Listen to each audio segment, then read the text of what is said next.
जय हिंद दोस्तों। आज की जो वीडियो रहेगी इसमें हम इंपॉर्टेंट जो क्वेश्चन है ज्योग्राफी के जो पूछे जाते हैं बार बार वो क्वेश्चन को डिस्कस कर रहे हैं, जितने भी क्वेश्चन इंपॉर्टेंट बनते हैं। तो करते हैं वीडियो को शुरू। फर्स्ट क्वेश्चन हमारे सामने जो लिखा हुआ है, यहाँ पे लिखा है कि एक सेकेंड दो मेरे को। क्वेश्चन में लिखा है कि the Maharana Pratap Sagar also known as Pong dam, Pong dam lake भी इसको बोलते हैं और पोंग डैम रिजर्वायर भी इसको हम बोल देते हैं, ये कहाँ पर है। देखो, अगर यहाँ पर राणा प्रताप होता, राणा प्रताप अगर यहाँ पर होता तो राणा प्रताप तो आप बता दोगे कि ये राजस्थान में है, ठीक है, चंबल रिवर के ऊपर, वो तो राणा प्रताप डैम हो जाएगा। लेकिन अगर महाराणा प्रताप की बात करेंगे, महाराणा प्रताप का जो जैसे पोंग डैम है, पोंग डैम ब्यास रिवर पे है।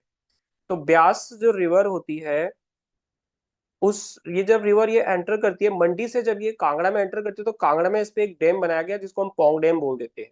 ठीक है, ये शाहपुर कंडी शाहपुर के आसपास बनेगा ये, तो ये पोंग डैम यहाँ पर हो गया है। और इस पोंग डैम का जो रिजर्वायर है इसको बोलते हैं हम पोंग डैम लेक, या इसको हम महाराणा प्रताप सागर लेक भी बोलते रहते हैं। तो इसका आंसर सिंपली क्या आ जाएगा, हिमाचल प्रदेश आ जाएगा, और हिमाचल प्रदेश के कांगड़ा डिस्ट्रिक्ट में है ये। आई होप जो फर्स्ट क्वेश्चन है उसका कंफ्यूजन नहीं है आपको कि राणा प्रताप सागर कौन सा है और महाराणा प्रताप कौन सा है। तो राणा प्रताप जो है वो ये कुछ यहाँ पर दिखाया गया है कि ये डैम ये है। नेक्स्ट क्वेश्चन पे चलते, देखो, highest motorable pass in India. अब देखो, कई जगह पे आपको हो सकता है कि खारदुंगला दिख जाए, लेकिन जो एक्चुअल में है वो उमिंगला पास है। तो उमिंगला जो पास है ये हाईएस्ट मोटरेबल पास है। इस पास का कुछ एल्टीट्यूड जो बनेगा वो लगभग लगभग इतना मीटर का एल्टीट्यूड पे ये पास है। तो कहीं पर हो सकता है कि 58 मीटर दिखाया गया हो, 5800 मीटर दिखाया गया है। तो ये जो पास होगा, ये हाईएस्ट जो पास होगा यही होगा, खारदुंगला नहीं होगा। सेकंड थर्ड क्वेश्चन पे चलते हैं। ये कुछ हमें दिखाया गया पास में, ये पास ही है। नेक्स्ट क्वेश्चन है, which of the following state has the highest coastline. देखो, अभी वैसे तो आपके माइंड में तो डायरेक्टली गुजरात आ जाएगा, है ना, ये Gujarat has the highest coastline. But option में गुजरात नहीं है, तो इसका मतलब कि हमें सेकंड देखना पड़ेगा कि सेकंड पे कौन सा होगा। सेकंड इसलिए देखना पड़ेगा क्योंकि गुजरात के बाद कौन सा आएगा या फिर इनमें से कौन सा होगा, तो उसके अकॉर्डिंग अगर हम देखेंगे, अगर हम गुजरात की बात करेंगे तो लगभग गुजरात का 1600 km का जो है वो कोस्ट लाइन है।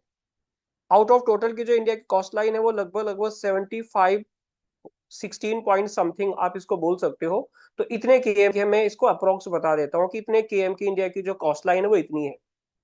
अब इसमें भी जो 6100 km की जो कोस्ट लाइन है इंडिया की, ये मेनलैंड पे है। और बाकी आपको पता है कि जो अरेबियन सी और बाकी का जो पार्ट है हमारे अंडमान निकोबार हो गया, बाकी जितने भी हमारे आइलैंड्स ग्रुप जो आइलैंड्स है उन पे है।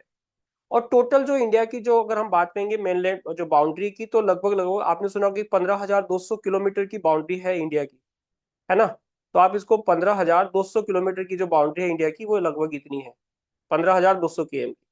तो आपको ये पता लग गया। तो अब हमने देखना है कि सेकंड पे कौन सा है। फर्स्ट पे तो ऑब्वियसली गुजरात है, सेकंड पे जो होगा ना वो तमिलनाडु होगा। अब देखो, उसके बाद तमिलनाडु के बाद नेक्स्ट जो आता है वो आंध्र प्रदेश आता है। और तमिलनाडु को अगर हम देखेंगे तो 1096 लगभग केएम का ये आपको दिखाएगा। और उसके बाद आंध्र प्रदेश 975 केएम के आसपास दिखाएगा। अलग अलग जगह पे अलग अलग डेटा हो सकता है, बट तमिलनाडु आंसर में होगा। उसके बाद एपी आ जाएगा, आंध्र प्रदेश। और उसके बाद अगर हम लेंगे तो महाराष्ट्र वाला रीजन आ जाएगा, कुछ 700 के आसपास इसका जो कोस्ट लाइन होगा वो होगा। तो हमारे आंसर हमें मिल गया कि यहाँ पर अरुणाचल प्रदेश तमिलनाडु होगा। थर्ड पे चलते हैं, ये कुछ कोस्ट लाइन का एरिया दिखाया गया है। थर्ड पे चलते हैं। इन थार रीजन, थार आपको पता है कि बेसिकली राजस्थान में है। जो शिफ्टिंग ऑफ जो ड्यून्स होते हैं उनको उस लोकली किस नाम से जानते हैं। देखो, उससे पहले एक चीज आपने सुना होगा, बर्चन। बर्चन एक बर्चन टाइप का होता है, ये मैंने किसी एग्जाम में देखा था, बर्चन क्वेश्चन आया हुआ था बर्चन पे। तो जो बर्चन होता है, ये भी बर्चन जो होते हैं ये सैंड ड्यून्स होते हैं। बर्चन ड्यून्स में इनको बोल देते हैं, एक प्रकार का सैंड ड्यून्स होते हैं। लेकिन ये क्रशेंट शेप का होगा, ऐसे जैसे हिमालय है ना, क्रशेंट शेप का, अर्धचंद्र शेप का, इस टाइप के शेप के बनते हैं। इनको हम बर्चन बोल देते हैं, बर्चन बोल देते हैं। ये एक क्रेसेंट शेप का बनता है। आप इसको क्रेसेंट शेप्ड ड्यून्स बोल सकते हो या सैंड ड्यून्स बोल सकते हो। मैं आपको सैंड ड्यून्स का एक पिक्चर दिखाता हूँ यहाँ पर। ये कुछ पिक्चर है, इस टाइप का जो बनता है, जो ड्यून्स बनते हैं उसको वो लोकली जो नाम से जानते हैं उसको बोलते हैं धरिया, है ना। तो ये धरिया नाम से उसको वो जानते हैं। नेक्स्ट क्वेश्चन आते हैं। लेकिन बर्चन मैंने आपको बता दिया कि बर्चन क्रेसेंट शेप ड्यून होगा, ये मैंने डिफेंस एग्जाम में इसका क्वेश्चन देखा हुआ था। कोरल रीफ जो होता है, देखो अगर हम बात करेंगे थोड़ा कोरल रीफ को देखते हैं कि इस टाइप का जो होता है ये कोरल रीफ होता है। अब कोरल रीफ में हमारे माइंड में जो क्वेश्चन आता है, अंडमान निकोबार आइलैंड्स और बाकी जो भी आइलैंड्स ग्रुप्स होते हैं, देखते हैं कि वो कोरल रीफ से बने हुए। आपने इनमें कोरल रीफ में, और ऑल्दो हम डिटेल में डिस्कस करेंगे, कुछ तो आपने अटोल सुने होंगे, है ना। उसके बाद आपने कुछ बैरियर रीफ सुना होगा, कुछ जो बैरियर रीफ्स होते हैं। अब जो बैरियर रीफ्स में आपने एक बहुत ही फेमस रीफ का नाम सुना होगा, जिसको हम बोलते हैं श्री हरिकोटा, जो कि उड़ीसा और आंध्र प्रदेश के बॉर्डर पे है। श्री हरिकोटा, श्री हरिकोटा आपको इसलिए भी पता है कि इसलिए फेमस है क्योंकि इंडिया का जो सतीश धवन स्पेस जो रिसर्च सेंटर है, वो वहीं पर बनाया गया है। एक बैरियर आइलैंड है वो, मतलब मेन जो लैंड है उससे बाहर का एक लैंड है वो, तो उसको बैरियर आइलैंड हम बोल देते हैं। उसी तरह से जैसे गल्फ ऑफ मन्नर है, ये कोरल रीफ से बना हुआ है। लक्षद्वीप आइलैंड्स कोरल रीफ से बना हुआ है। गल्फ ऑफ जो कच्छ है जो गुजरात में है, ये भी बना है, लेकिन जो गल्फ ऑफ कैम्बी है ये नहीं बना है। तो आंसर क्या हो जाएगा, वो ये हो जाएगा, है ना। ये बना नहीं है तो हमारा आंसर ये हो गया। नेक्स्ट क्वेश्चन पे चलते हैं। कोरल्स के बारे में डिटेल में जरूर डिस्कस करेंगे, कोरल्स के टाइप्स वगैरह जो भी होते हैं ना, इसमें एक फ्रिंजिंग रीफ भी आता है ना, अलग अलग जो रीफ्स होते हैं उनके बारे में जरूर डिस्कस करेंगे। Next question, which of the following cities in is not located on a bank. देखो रिवर बैंक पे भागलपुर अगर देखेंगे तो गंगा नदी के किनारे पर है, भागलपुर बिहार में है, ठीक है, गंगा नदी पर है। कानपुर आपको पता है अगेन एक रिवर बैंक पे है, ठीक है। आगरा भी पता ही है आपको, यमुना रिवर बैंक पे हो जाएगा। तो यहाँ पर जो भोपाल है किसी भी नदी के बैंक पे नहीं है भोपाल। पहली बात तो ये भोपाल यानी एमपी में है। दूसरी बात, अगर हम भोपाल के आसपास अगर कोई रिवर है तो एक बेतवा रिवर है। बेतवा रिवर आपको पता है कि चंबल, बेतवा, केन, सोन, ये जो रिवर होती हैं ये यमुना की जो ट्रिब्यूटरीज बनती हैं उन रिवर में हो गया, तो बेतवा रिवर उसके आसपास होगा, बट वो रिवर बैंक पे नहीं है। तो आंसर यहाँ पर भोपाल हो गया है। नेक्स्ट क्वेश्चन, ये रिवर बैंक के बारे में बताया गया कि क्या है। देखो यहाँ पर इस क्वेश्चन को देखिए। अब हमें यहाँ पर लेक्स दिए गए हैं और देन उसके बाद यहाँ पर उनकी एग्जाम्पल दिए कि कौन सा लेक क्या होगा। देखो आपके जब लोनार लेक आएगा तो लोनार लेक महाराष्ट्र में है। महाराष्ट्र में एक डिस्ट्रिक्ट है उसका नाम है बुल्ढाना, तो ये बुल्ढाना डिस्ट्रिक्ट में है। ये लोनार लेक है। लोनार लेक को हम क्रेटर लेक होता है, क्रेटर लोनार लेक आप इसको बोलोगे, है ना। कुछ मतलब बोलते हैं ना लोनार मतलब मून जैसा है इसका, जैसे मून पे क्रेटर्स बने हुए हैं ना, ऐसे ऐसे जो शेप बने होते हैं, तो उन्हीं को उस तरह की लेक है ये। अगर हम यहाँ पर देखें जो टिक्टोनिक लेक है, ये भीमताल लेक जो उत्तराखंड में है, नैनीताल आपने सुना होगा, नैनीताल, भीमताल, तल्लीताल, तो ये हो गया। अब उसके बाद जो ग्लेशियर लेक है, ये लेक हो, ये है ना। ये गैंगबल लेक जो है ना, ये जम्मू कश्मीर में बहुत ही, जम्मू कश्मीर JNK लिख दिया मैंने यहाँ पर, बहुत रिलीजियस सिग्निफिकेंस है इसका, यानी गंगा है इसके नाम में लगाया, तो गंगा का जो सिग्निफिकेंस है उसी टाइप का सिग्निफिकेंस वहाँ पे जो लोकल जो कश्मीरी जो हिंदूज हैं उसको इसको मानते हैं। उसके बाद ये नेक्स्ट आ रहा है यहाँ पर, ये देखो ग्लेशियर का मतलब कि जो लेक ग्लेशियर से बनी हुई है और ये टिक्टोनिक मूवमेंट से बनी हुई है, प्लेट मूवमेंट की वजह से बनी है। क्रेटर आपको पता है कि वो कोई तो मिटरॉइट आया होगा धरती पर और उसके बाद एक क्रेटर बना होगा वहां पर, तो आप इसको इस तरह से बोल सकते हो। और फ्लूवियल यानी जो नदी का जो पानी बहता हुआ पानी से जो लेक बनता है ना, वो लेक होती है, उसको फ्लूवियल लेक बोल देते हैं। फ्लूवियल लेक को हम एक नाम से और जानते हैं, रिवराइन। इसको हम रिवराइन लेक भी बोल देते हैं। तो रिवराइन लेक और रिवरलाइन लेक लिख दे रहा हूँ यहाँ पर, और मतलब फ्लुवियल लेक एक ही है। अब ये जो लेक है ना, ये लेक फ्लुवियल लेक का जो एग्जाम्पल हो जाएगा, ये हो जाएगा पूर्वस्थली। पूर्वस्थली लेक जो है ये वेस्ट बंगाल में है। मैंने यहाँ पे WP लिख दिया, आप इसको वेस्ट बंगाल समझ के चलो। अब ये कुछ मैच कर दिया, इनको देख लेते कि कहाँ पर मैच हो रहा है। नहीं, फर्स्ट का जो 4 बनेगा, फर्स्ट का 4 इसमें बन रहा है, फर्स्ट का 4 इसमें बन रहा है, बाकी में नहीं बन रहा है तो एलिमिनेट कर दो। सेकंड का बन रहा है यहाँ पर सेकंड का ए इसमें बन रहा है, ठीक है, ये मैच हो रहा है, ये नहीं हो रहा है। थर्ड का जो बन रहा है वो 2 बन रहा है, थर्ड का 2 इसमें आ रहा है, और फोर्थ का जो है वो 3 बन रहा है, तो फोर्थ का, यानी हमारा जो आंसर आ गया वो ए पार्ट आ गया। आई होप आपको लेक्स के बारे में थोड़ा आइडिया लगा होगा, ऑल्दो डिटेल पे हम सारी लेक्स के टाइप्स वगैरह वगैरह सब 1 to 1 डिस्कस करेंगे। अभी के लिए तो हम सिर्फ क्वेश्चन के अकॉर्डिंग उसको डिस्कस कर रहे हैं। नेक्स्ट क्वेश्चन होता है, Indus river flows through which of the following passes. देखो पासेस, इंडस नदी आपको पता है कि ये इंडस नदी जो मानसरोवर ग्लेशियर से निकल रही है ना, जो तिब्बत में है। मानसरोवर ग्लेशियर से इधर इंडस नदी आ रही है, और इधर मानसरोवर ग्लेशियर के पास से इधर से एक दूसरी नदी आ रही है जिसको यालुंग सांगपो बोल रहे हैं। जब वो नामचा बरवा से इंडिया में एंटर करती है तो हम उसको ब्रह्मपुत्रा भी बोल सकते हैं, बट एक्चुअल में असम में उसका नाम जो होता है वो दिहांग रिवर होता है। दिबांग, दिहांग, लोहित वगैरह नदियों से मिलती है। लेकिन जब वो यहाँ पर धुबरी धुबरी धुबरी धुबरी हाँ, जब वो धुबरी में एंटर करती है, यानी असम में एंटर करती है, तो उसका जो नाम पड़ जाता है वो ल्यूट रिवर पड़ता है, और ल्यूट रिवर को हम एक नदी और बोल देते हैं, ब्रह्मपुत्रा रिवर। हाँ, ये तो हमें पता लग गया। अभी हम इंडस के बारे में, ऑल्दो रिवर के बारे में डिटेल डिस्कस करें, हम इंडस के बारे में बात कर रहे हैं। तो इंडस नदी जब ये इंडिया में एंटर कर रही है, और ये हमारे जो खास करके जो लेह वाला रीजन होगा यानी लद्दाख वाला रीजन होगा वहां से एंटर करती है ये। तो रोहतांग पास से तो क्रॉस नहीं करती है, रोहतांग पास तो एचपी में है, हिमाचल प्रदेश में। रोहतांग पास से ब्यास रिवर निकलती है। बारालाचा पास भी हिमाचल में ही है, ये एचपी में है। नाथुला पास आपको पता है ये सिक्किम में है, तो सिक्किम थोड़ी वो नदी जाएगी, ये तो कैंसिल हो जाएगा। तो बनिहाल पास हो जाएगा। बनिहाल पास, जिस बनिहाल का मतलब होता है ब्लिजर्ड। और ब्लिजर्ड आपको पता है कि जो तूफान होते हैं ना उनको ब्लिजर्ड बोल देते हैं हम, तो ये ब्लिजर्ड है, इसका मीनिंग ब्लिजर्ड हो गया। और ब्लिजार्ड जो जो बनिहाल पास है ये जम्मू कश्मीर में है, JNK। तो जो जो नदी है वो जम्मू कश्मीर वाले रीजन से पास होती है फिर, और जम्मू कश्मीर का भी खास करके जो POK वाला रीजन है वहां से एंटर करती है, कहाँ पर, पाकिस्तान में। जैसे कि आपको पता है कि जो पंजाब के पास नदियां बनती है वो बनती है JCRBS। ये नदियां बाद में इंडस से मिल जाती हैं, झेलम, चेनाब, ब्यास, रावी एंड सतलुज रिवर। ये बाद में जाके इंडस नदी से मिलती है, कहाँ पर, पाकिस्तान के मिठानकोट वाले रीजन में। तो तब ये पंजनाड वहां पर बना देते हैं। नेक्स्ट क्वेश्चन, ये कुछ यहाँ पर देखो, अभी जो मैं पिक्चर है ना, इसमें इंडस नदी और एक नदी है यहाँ पर और आ रही है Zanskar river, I think Zanskar, हाँ झांसकर रेंज से झांसकर रिवर आ रही है, दोनों नदियों का संगम यहाँ पर हो रहा है। नेक्स्ट क्वेश्चन चलते हैं। ये डंकन पास के बारे में बात कर रहे हैं, ये को डंकन पास भी बोलते हैं और डंकन पैसेज भी बोलते थे। अगर एग्जाम में पैसेज लिखा तो डंकन पैसेज, और Duncan pass is nothing but same thing. अब जो डंकन पास है ये कहाँ पर है? देखो, अगर हम यहाँ पर अंडमान और निकोबार के बारे में है, ये वैसे तो अंडमान और निकोबार में है, लेकिन ये किसको सेपरेट करता है वो देख लेते हैं। अगर मैं अंडमान और निकोबार को अगर मैप में देखूं तो हम इसको नॉर्थ अंडमान बोलेंगे। सबसे ऊपर तो नॉर्थ अंडमान हो गया, मैं शॉर्ट में लिख रहा हूँ। नॉर्थ अंडमान के बाद यहाँ पर मिडल आएगा, और मिडल के बाद फिर यहाँ पर साउथ आ जाएगा, साउथ अंडमान, है ना। आप साउथ को कई बार अगर लोअर भी लिखा है तो साउथ या इसको लोअर बोल दो, एक ही बात है।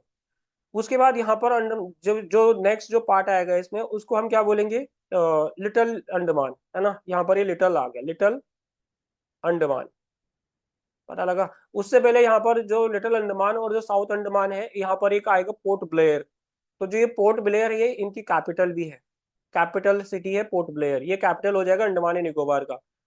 अब जो डंकन पास है एक्चुअल में वो क्या है, वो साउथ अंडमान को लिटिल अंडमान से, यानी साउथ और जो लिटिल वाला पार्ट है इसको सेपरेट कर रहा है। तो आंसर क्या हो जाएगा, ये इसका आंसर हो जाएगा। डंकन पास जो है ये साउथ अंडमान को लिटिल अंडमान से सेपरेट कर रहा है। Next question, which one of the following, ये कुछ हिल्स के बारे में दिया गया है और ये pairs is not correctly matched. देखो, मीरी हिल अरुणाचल प्रदेश में बिल्कुल ठीक है, मिकरी मिकर जो हिल है ये सब में बिल्कुल ठीक है। लुसाई हिल्स मिजोरम में, इनको एक नाम से और जाना जाता था, मिजो हिल्स। लुसाई हिल्स को मिजो हिल्स से भी जानते हैं। और देखो ये अभोर जो है ना ये अरुणाचल प्रदेश में है, फिर से अभोर हिल्स। अब ये मेघालय में, तो आपने मेघालय की जो हिल्स सुना होगा वो सुना होगा आपने, गारी, खासी, जैंतिया, गारो, खासी, जैंतिया। आपने गारो, खासी एंड खास करके यहाँ पर जैंतिया सुने, है ना। ये आपने हिल के बारे में यहाँ पर सुना होगा। तो ये मैच नहीं कर रहा है, ये अरुणाचल प्रदेश में है, ये आंसर हो जाएगा। क्वेश्चन नंबर, ये कुछ दिखाया गया यहाँ पर हिल्स के बारे में। अब नेक्स्ट क्वेश्चन पे चलते हैं। देखो इस क्वेश्चन में क्या लिखा हुआ है, ये फिर से डैम का क्वेश्चन आ गया। अब कृष्णा रिवर पे कौन सा डैम नहीं है, देखो उससे पहले ये देखते हैं कि जो ये उकाई डैम है ये तापी रिवर पे, तापी रिवर जिसको हम ताप्ती रिवर भी बोल देते हैं, है ना। नर्मदा और ताप्ती वेस्टर्न फ्लोइंग रिवर होती है। अलमाटी जो है अभी ये एक्चुअल में कृष्णा पर है, अलमाटी कृष्णा पर है। और गांधी सागर तो अभी हमने बात भी की थी ना, कि जब गांधी सागर हो गया या जवाहर सागर जो हो गया या राणा प्रताप सागर जो डैम हो गया है, ये किस पर है, ये डैम है चंबल रिवर पर, ये चंबल में है। और गांधी सागर जो है ना ये चंबल जब एंटर कहाँ करती है, MP में करती है, तो वहां पर ये बनाया गया है। और उसके बाद मेट्यूर डैम जो है ये कावेरी रिवर पर है, तो इसका आंसर कावेरी हो जाएगा। अब इसके बारे में हमने बात की थी, ये कृष्णा पर हो गया, आंसर ही आ गया। पर कृष्णा के जो डैम्स हैं वो कैसे हमने ध्यान में रखने हैं, STAN और लास्ट में मैंने यहाँ पे D लिख दिया। ये हो गया श्री शैलम डैम, ये तुंगभद्रा डैम हो गया, अलमाटी डैम हो गया, नागार्जुन सागर डैम हो गया, ये ढोम डैम हो गया, और एक और बनेगा यहाँ पर भीमा, भीमा रिवर पर एक भीमा डैम बनेगा। तो ये हमने कृष्णा के डैम्स कर लिए, श्री शैलम, तुंगभद्रा, तुंगभद्रा रिवर उसकी ट्रिब्यूटरीज बनती है। अलमाटी हो गया, अलमाटी यहाँ ऑप्शन में भी है। उसके बाद नागार्जुन सागर डैम डैम बनेगा आंध्र प्रदेश वाले बॉर्डर पे, और उसके बाद ये ढोम डैम बनेगा, और उसके बाद भीमा रिवर पे भीमा डैम बनेगा। नेक्स्ट क्वेश्चन पे चलते हैं। क्वेश्चन नंबर ये है, क्वेश्चन नंबर यहाँ पर कह रहा है कि विच of the following soil has self aeration. देखो सेल्फ एरिएशन या इसको हम सेल्फ फ्लोइंग भी बोल देते हैं, इसको हम सेल्फ फ्लोइंग भी बोल देते हैं जब। अब इसके पहले मैं पिक्चर दिखाता हूँ आपको, देखो ये होता है सेल्फ एरियंग या सेल्फ फ्लोइंग जो होता है। अब ये इसमें कह रहा है एलुवियल सॉइल, तो आपको पता है जो फर्टाइल सॉइल होती है, जो अपना अब ब्रह्मपुत्रा से लेकर इंडस के बीच की जो सॉइल है बेसिकली, जिसको हम द ग्रेट प्लेन भी बोलते हैं इंडिया का, वहां पर है। रेड सॉइल में जो रेड जो होता है ना, एक्चुअल में रेड एंड येलो सॉइल आपने पढ़ा होगा, ये इसमें आयरन के कंटेंट ज्यादा होते हैं, तो ये आयरन की वजह से इसका जो कलर है वो रेडिश हो जाता है। ब्लैक सॉयल आपने सुना होगा ना, इसको ब्लैक कॉटन सॉयल भी बोल देते हैं, और ये जो आपने सुना होगा महाराष्ट्र वाला रीजन और कुछ पार्ट जो गुजरात का है उसमें ज्यादा होता है। और माउंटेन तो पता ही है आपको। अब जो सेल्फ फ्लोइंग जो होता है ना, जिसमें सेल्फ एरिएशन जिसमें हो जाता है, वो ब्लैक सॉयल में होता है ना। Next question. The state of Rajasthan has very Indo with. देखो इंडो विद का मतलब पोटेंशियल यहाँ पर ज्यादा है, यानी यहाँ पर हम इंडो को एक टर्म और बोल सकते हैं, रिप्लीट विद। तो रिप्लीट विद का मतलब होता है प्लेंटी ऑफ, फुल ऑफ। यहाँ पर एनर्जी रिसोर्सेज है। ये जो दिखाया गया यहाँ पर एनर्जी कौन कौन सी, यहाँ पर एक तो सोलार एनर्जी का ज्यादा वहां पर मतलब पोटेंशियल है। सेकंड वहां पर जो होगा वो विंड का होगा, राजस्थान में सेकंड जो आ जाएगा वो विंड का आ जाएगा। देखो जियोथर्मल तो आपको पता है, आपने दो तीन नाम सुने होंगे। एक तो आपने सुना होगा प्यूगा वैली, प्यूगा वैली जो लद्दाख में है। दूसरा आपने मणिकरण सुना होगा, मणिकरण जो हिमाचल प्रदेश में है। तो मणिकरण में एक जगह है जिसको बोलते हैं हम तत्ता पानी, ऐसे करके कुछ होगा। तो बहुत ज्यादा वहां पर गर्म पानी जो आता है उसको जियोथर्मल बोलते हैं, धरती के अंदर से गर्म पानी आ रहा है, हॉट स्ट्रीम्स आ रहे हैं। तत्ता पानी करके एक आपको छत्तीसगढ़ में भी दिख जाएगा। तो हमें हमारा आंसर मिल गया कि क्या है। क्वेश्चन नंबर 14 की तरफ चलते हैं। देखो ये कुछ दिखाया गया है विंड का, कि विंड कैसे होता है। अच्छा यहाँ पर ये किशन गंगा बोल रहा है। किशन गंगा कौन से स्टेट में बहती है ये बता रहा है। उत्तर प्रदेश में नहीं है, मध्य प्रदेश में नहीं है, असम में नहीं है, जम्मू कश्मीर में हो जाएगा। देखो किशन गंगा है कौन सी। देखो किशन गंगा को आपने एक नदी का नाम सुना होगा, नीलम रिवर। ये जो नीलम रिवर है ना, ये नीलम रिवर बनती है जब किशन गंगा एंटर करती है कहाँ पर, पाकिस्तान में। अब ये पाकिस्तान का जो पीओके वाला रीजन है और इंडिया का जो कश्मीर वाला जेएंडके वाला रीजन है ना इंडिया का, इन दोनों को डिमार्केट करते हुए नदी आगे बढ़ रही है ना। और बाद में जब ये नदी है, ये किससे मिल जाती है, यहाँ से एक नदी आ रही है जिसको हम बोलते हैं झेलम रिवर।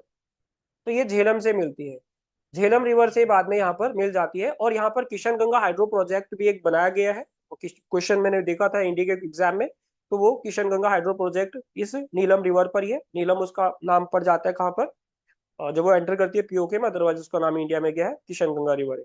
नेक्स्ट क्वेश्चन पे चलते हैं।